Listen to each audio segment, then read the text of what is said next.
Magandang umaga po sa inyo mga ka-hearts. Kumusta po ang araw ninyo? Ngayon po ay magbibigay ako sa inyo ng karaniwang rason kung bakit ang isang estudyante ay nagiging isang content creator.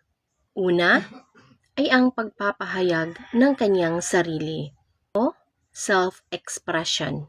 Kasi syempre, nais ipakita ng isang estudyante ang kanyang creativity, talento, personal na interes sa mas malawak na audience.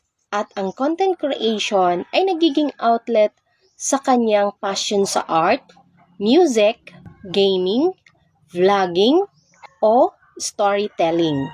Pangalawa, karagdagang kita.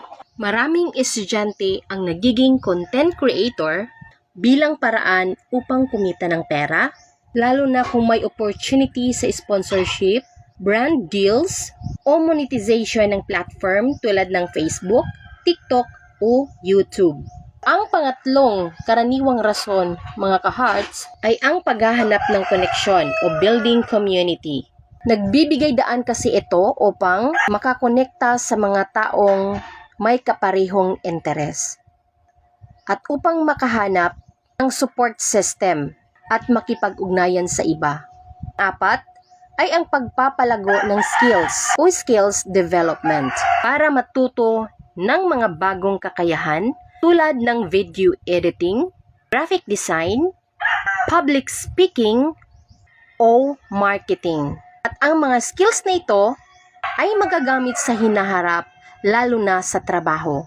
Panglima, pagbabahagi ng karanasan bilang estudyante. Of course, gusto nilang i-share ang kanilang mga experiences bilang estudyante. Ang pang-anim naman mga ka-hearts ay ang pagsabay sa trends. Sa panahon ngayon, maraming mga estudyanteng sumubok sa content creation para makasabay sa uso. At ang huling karaniwang rason mga ka-hearts ay ang pagbabawas ng stress o boredom. Dahil ang paggawa ng content ay isa sa naging libangan ng mga estudyante para malabanan ang boredom o stress mula sa akademikong gawain.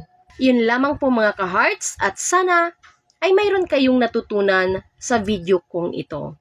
Maraming salamat po sa inyong panonood at paalam!